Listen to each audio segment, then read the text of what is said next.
Hello everyone and welcome back to IMO Reviews. Today we are discussing Guardians of the Galaxy Volume 3, directed by James Gunn and starring Chris Pratt, Zoe Saldana, Dave Bautista, Klementieff, Karen Gillan, Bradley Cooper and Vin Diesel. While Star-Lord still grieves for Gamora, an old threat from one of the Guardians' past re-emerges to settle an old score. Diving straight into the positives of Guardians of the Galaxy Volume 3, there was some really good action in this movie. It was very creative and it was well put together, with fun and imaginative sets and some great designs to these characters. The soundtrack was really solid. It usually is with a Guardians film. I thought the humour was pretty good. Not every joke landed, but the vast majority did. I'd say 80 to 90% of them. I enjoyed the insight of seeing backstory and the history to some of these well-known and beloved characters. It was interesting and it certainly deepened them, and it deepened our love for them. And of course the cast is still great, with some solid dynamics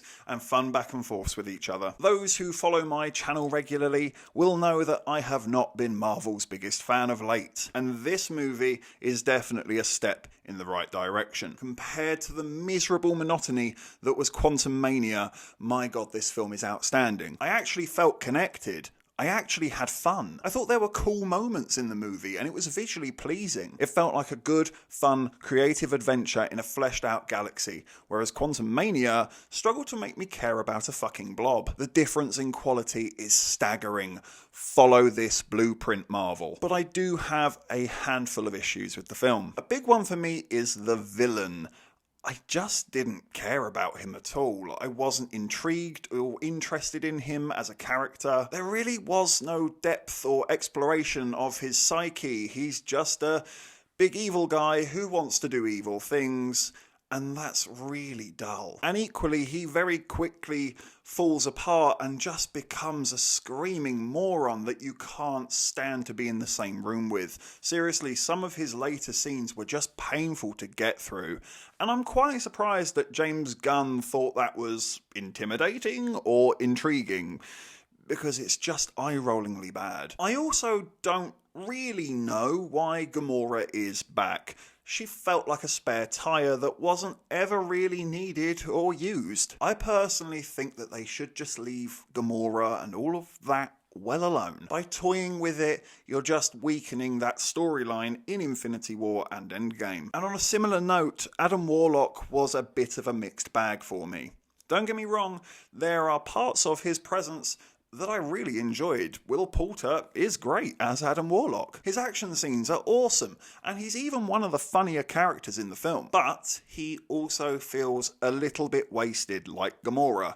I couldn't help but think that when you consider the weight of this character in the comic books, and all of the hype, and even the stinger that he got at the end of the second movie, and with all of this time passing, this is it? Why this movie? Warlock should be reserved for something much grander and epic in scope, if you're asking me, because here it felt like they didn't always know what to do with him or how to properly incorporate him into this story. It's also a bit too long.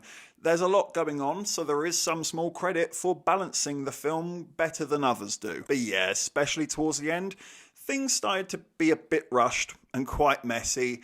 And it really doesn't need to be. You can see the smoother path that it should have taken, but sadly this film sometimes gets the impression that more is more, when actually sometimes more just weighs you down. And my next two complaints, I'm going to have to tiptoe carefully. I will not give away spoilers, but I swear to you, they literally copy a subplot from X-Men Origins Wolverine.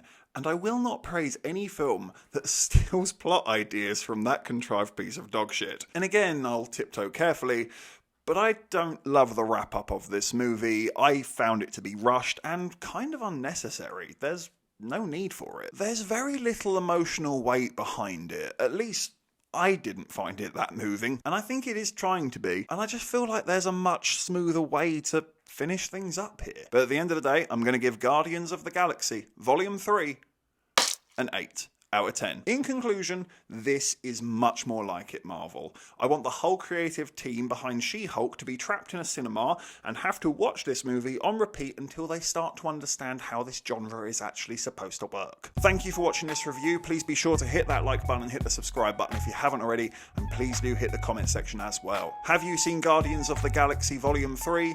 What did you think about it? Let me know in the comment section below. And of course, if you haven't had enough of this crazy ginger, you can always click on these suggested videos right here and get yourself lost in an IMO wormhole.